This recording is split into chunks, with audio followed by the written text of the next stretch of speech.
ఓం శ్రీ మహాగణాధిపతయే నమః. శ్రీ గురుభ్యో నమః. శ్రీరామచంద్ర పరబ్రహ్మణే నమః.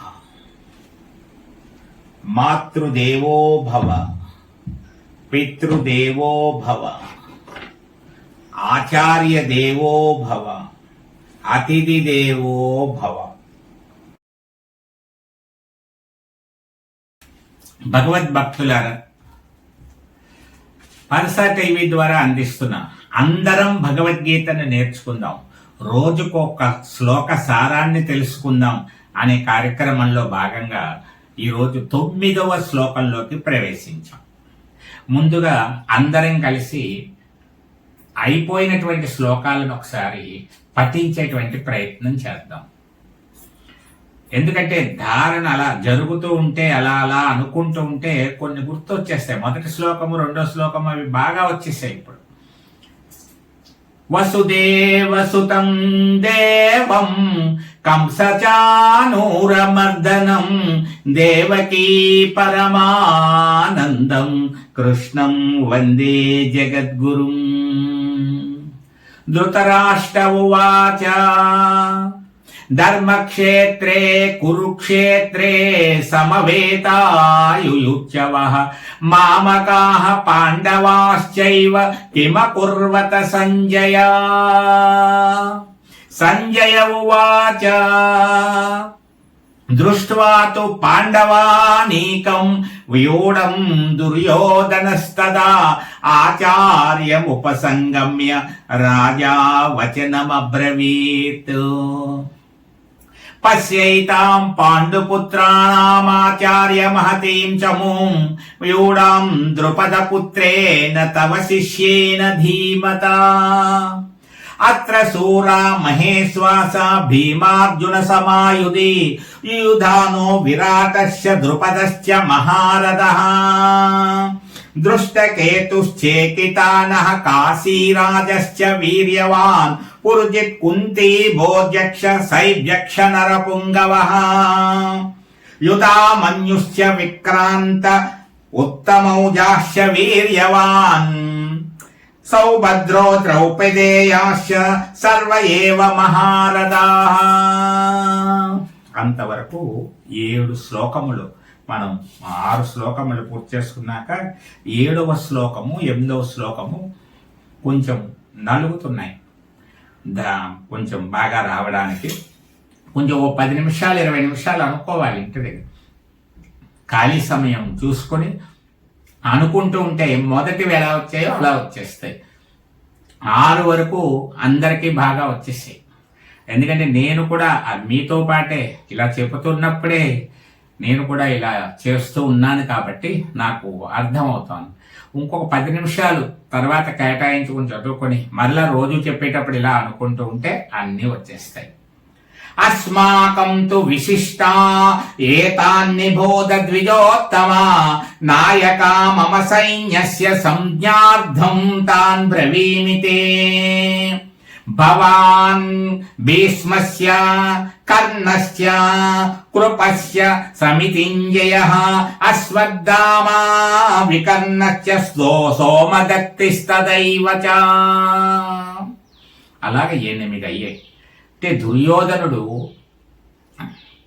తన వైపు ఉన్నటువంటి సైన్యం యొక్క గొప్పతనాన్ని కూడా చెప్పి మన బలం కూడా చాలా గొప్పది అని చెప్పేటువంటి ప్రయత్నం చేస్తూ ఆచార్య గురువర్య మీరున్నారు, భీష్ముల వారున్నారు, కర్ణుడున్నాడు అంటూ తన వైపు ఉన్నటువంటి వీరులందరి పేర్లు చెప్తున్నాడు. ఇప్పుడు 9వ శ్లోకం ఏంటంటే అన్యేచ బహువస్సూరా అన్యేచ బహువస్సూరా అన్యేచ బహువస్సూరా మదర్దే చక్త జీవిత. అన్యేచ అదొక పదం. అన్యేచ బహవస్సూరా మదర్దే చక్త జీవిత. అన్యేచ బహువస్సూరా మదర్దే చక్త జీవిత. నానా శస్త్ర ప్రహరణ, రెండో పాదంలోకి వచ్చేసాం. నానా శస్త్ర ప్రహరణ సర్వే యుద్ధ విశారదాః.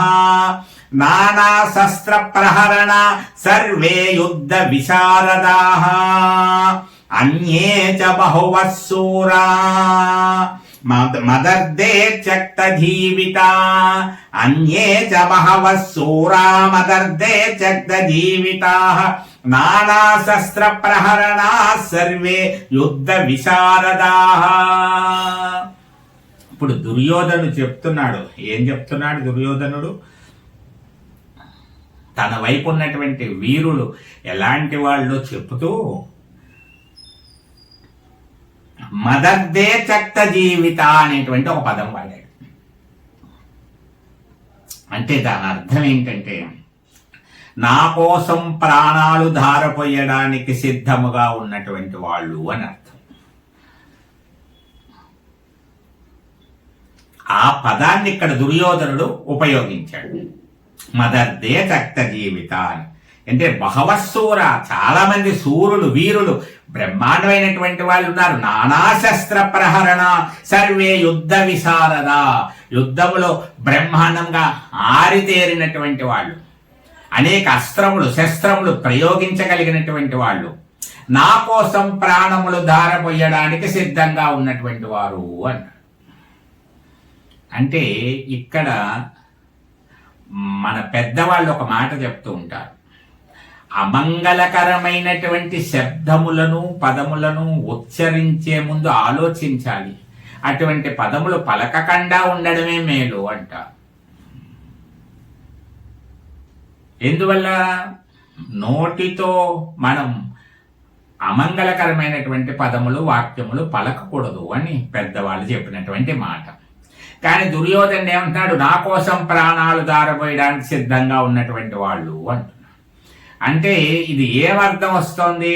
ఈ యుద్ధములో వీళ్ళు ప్రాణాలు విడుస్తారు తప్పనిసరిగా అనేటువంటి ఒక అమంగళకరమైనటువంటి భావన దుర్యోధనుడి మాట ద్వారానే బయటకు వచ్చింది. అంటే జరగబోయేది ఏమిటో ఇక్కడ దుర్యోధనుడి మాట ద్వారానే అర్థమైపోతుంది. వీళ్ళందరూ ఎవరు ప్రాణములతో మిగలరు అనేటువంటిది అర్థమైపోతుంది. అంటే ఏదైనా సరే విశ్లేషణ అనేటువంటి చేసేటప్పుడు అంతరార్థాలన్నీ జాగ్రత్తగా పట్టుకునే ప్రయత్నం చేయాలి.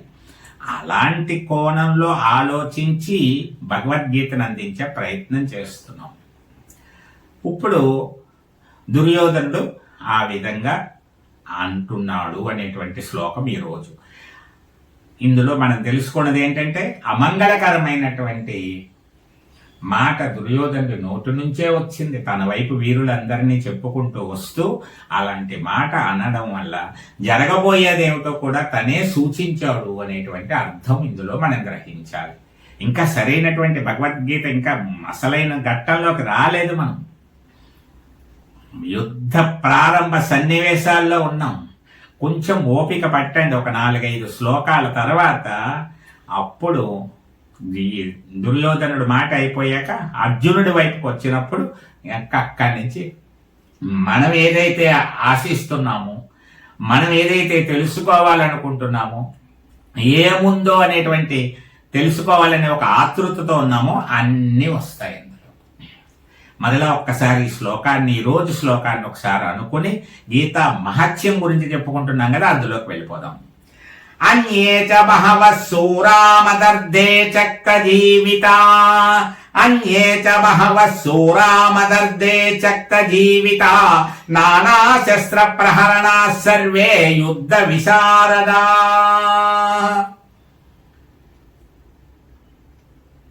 ఒక 4 కానీ 5 కానీ కలిసి ఇలా శ్లోకములు కొంచెం బట్టి పట్టే ప్రయత్నమే చేయండి.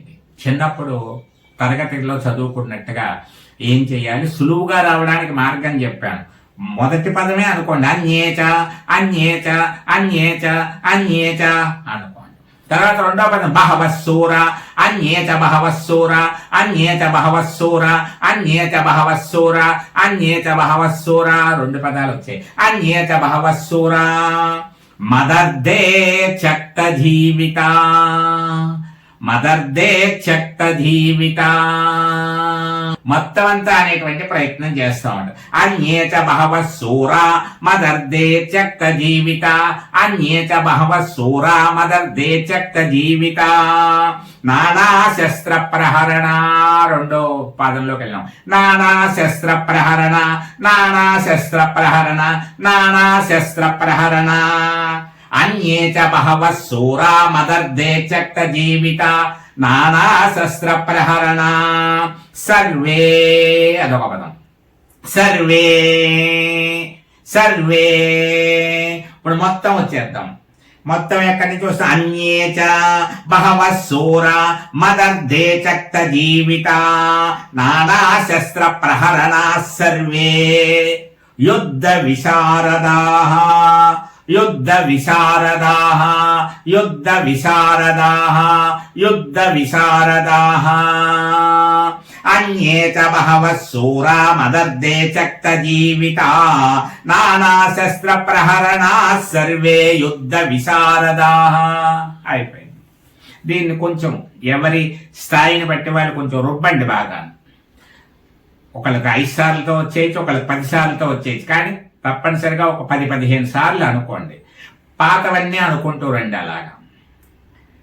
అప్పుడు పాతవి బాగా అనుకున్నవన్నీ బాగా వచ్చేస్తూ ఉంటాయి. కొత్తవి మళ్ళీ కొంచెం ముందుకు వెళ్ళేటప్పటికి అవి కూడా వచ్చేస్తాయి. కాబట్టి అనుకోవడం మానకండి. ఒక 15 నిమిషాలు కేటాయించండి. ఇలా శ్లోకములు, భగవద్గీత శ్లోకములు చదవడం వల్ల కలిగేటువంటి ఫలితం, పదే పదే అనడం వల్ల కలిగేటువంటి ఫలితం కూడా చాలా గొప్పది. అవన్నీ వస్తున్నాం మనం. గీతా మహత్యంలో కూడా కొద్దిగా వరాహ పురాణంలో భూదేవికి శ్రీ మహావిష్ణువు చెబుతున్నటువంటి విశేషాన్ని కూడా ఒక 2 శ్లోకాల విశేషాన్ని మనం తెలుసుకునేటువంటి ప్రయత్నం చేద్దాం. ఇప్పుడు చూడండి. యత్ర గీతా విచారస్య, యత్ర గీతా విచారస్య పఠనం పాఠనం శృతం తత్రాహం నిశ్చితం పృథ్వీ నివసామి సదైవ హి. ఎంత బాగా చెప్తాడంటే, యత్ర గీతా విచారస్య, ఎక్కడైతే గీతను గూర్చి విచారణ చేయడం అంటే ఒక ఆలోచన చేయడం, దాని గురించి ఏదో మాట్లాడుకోవడం. విచారించడం అంటే ఎవరున్నారు ఇక్కడ, ఎవరెవరు ఉంటున్నారు, ఎంతమంది ఉంటున్నారు, ఇలా పోలీసులు వచ్చి విచారణ చేశారు, ఎంక్వైరీ అంటాను చూసారా, అది విచారణ. ఇప్పుడు గీత గురించి విచారణ. అసలు ఏముంది ఇందులో, ఎవరు చెప్పారు, ఎప్పుడు చెప్పారు, ఎన్ని శ్లోకాలు ఉంటాయి అని అడిగి తెలుసుకోవడం, ఇదంతా విచారణ. గీత గురించి మాట్లాడడం ఇదంతా కూడా. అందులో ఎక్కడైతే గీత గురించి విచారణ ఉంటుందో, ఎక్కడైతే పఠనం ఉంటుందో, ఎక్కడైతే పఠనం పాఠనం 2 రకాలు ఉన్నాయి. పఠనం పాఠనం అంటే పఠించుకోవడం ఉంటుంది, లేదా బోధన ఉంటుంది. బోధన చెప్పడం ఉంటుంది. ఎవరో ఒకళ్ళు చెప్తూ ఉంటారు, వాళ్ళు వింటూ ఉంటారు. ఆ గుడిలో పెద్ద ఆయన ఎవరో ఒకళ్ళు, 10 మంది ఆడవాళ్ళు ఉన్నారనుకో, అందులో ఒక పెద్ద ఆవిడ. ఓ భజన సమాజం ఉందనుకోండి, ఆ భజన గురువు గారు ఎవరో ఒకరు ఆయన కూర్చొని చెప్తున్నారు అనుకోండి, ఆయన. అలా ఎవరో ఒకరు చెప్తూ ఉంటే మిగతా వాళ్ళు వింటూ ఉంటారు. అందరూ కలిసి పఠిస్తూ ఉంటారు. ఇప్పుడు ఇందాక చెప్పుకున్నాం, ధర్మక్షేత్రే కురుక్షేత్రే సమవేత యుయుత్సవ మామకాహ పాండవాశ్చైవ కిమ కుర్వత సంజయ. ఇలా అందరూ వెళ్ళవేయడం, పఠించడం అనేటువంటి జరుగుతూ ఉంటుందో. శ్రవణము, ఇవేమి చేయకపోయినా కూర్చొని వింటూ ఉంటారు ఒక్కొక్కళ్ళు. శ్రవణము అంటే వినడము, శ్రవణం చేస్తూ ఉంటారు. అక్కడ నేను ఎల్లప్పుడూ తప్పక నివసిస్తాను, నేను అక్కడే నివాసం ఉంటాను అని చెప్పేస్తున్నాడు శ్రీకృష్ణ పరమాత్మ. భూదేవితో చెప్తున్నాడు వరాహ పురాణంలో. అంటే మీరు భగవద్గీత కనుక పుస్తకాన్ని అలా చేత్తో పట్టుకుని భగవద్గీతని చదువుతూ ఉన్నా, భగవద్గీతకు అలా ఒక నమస్కారం చేసుకున్నా, భగవద్గీత గురించి ఎవరితోనైనా మాట్లాడినా, భగవద్గీతను ఎవరికైనా చెప్పడానికి ప్రయత్నం చేసిన, ఓ 4 కలిసి భగవద్గీతని కాస్త సాధన చేసేటువంటి ప్రయత్నం చేసిన, పఠిస్తూ ఉన్న, అక్కడ శ్రీ మహావిష్ణువు మనం ఎవరూ పిలవకుండానే ఆయనంతట ఆయనే వచ్చేస్తాడు, వచ్చి నివాసం ఉంటాడట. ఇది మనం గుర్తుపెట్టుకోవాల్సింది. ఇంకొకటి, మనము నేర్చుకుంటున్నటువంటిది, మనము సాధన చేస్తున్నటువంటిది, ఎంత విలువైనటువంటిదో, ఎంత ఉత్తమమైనటువంటిదో, ఎంత మహిమాన్వితమైనటువంటిదో గీతా మహత్యాన్ని వింటూ ఉంటే మనకు అర్థమవుతూ ఉంటుంది. అప్పుడు మనం ఒక ప్రయాణం చేస్తున్నాం. కొంతమంది రోజు వరుసగా దీన్ని అనుసరిస్తున్నారు. 9వ రోజు వరకు కూడా వరుసగా చూస్తున్న వాళ్ళు ఉన్నారు. 200 సంఖ్య దాటి ఉన్నారు వాళ్ళందరూ కూడా. అప్పుడప్పుడు చూసే వాళ్ళని పక్కన పెడితే రోజు తప్పనిసరిగా చూస్తున్న వాళ్ళు ఉన్నారు. మరి వాళ్ళందరికీ కూడా ఈ గీత మహత్యం తెలుసుకునే కొద్దీ ఏమవుతుంది, ఇంకా నేను వదిలిపెట్టను, ఈ గీత ఏముందో సారం మొత్తం తెలుసుకుంటాను అనేటువంటి ఒక సంకల్పం మనసులో కలుగుతోంది గీతా మహత్యం వింటుంటే. కాబట్టి మరలా మరొక్కసారి విజ్ఞప్తి, మీకు బాగా తెలిసిన ఆత్మీయులు, స్నేహితులు, బంధువులు ఎవరైనా ఉంటే ఒక్కసారి గీతా జ్ఞానం వినమనండి, గీత గురించి వినమనండి. ఒకరిద్దరైనా వినేటట్టు ప్రోత్సహించి, ఇందాక చెప్పినట్లుగా గీతను వినడము, గీతను వినిపించడము, అందువల్ల మీరు వింటున్నారు, వినిపించడం కూడా ఆ కార్యక్రమ ఫలితాన్ని కూడా పొందవలసిందిగా కోరుకుంటూ, రేపటి రోజు కార్యక్రమంలో మళ్ళీ 10వ శ్లోకంలో ఇక్కడే మనం అందరం కలుసుకుందాం. శ్రీకృష్ణ పరమాత్మ కృపా కటాక్ష సిద్ధిరస్తు, సర్వే జనా సుఖినో భవంతు, సర్వదేవతానుకూల సిద్ధిరస్తు, లోకా సమస్తా సుఖినో భవంతు. హరే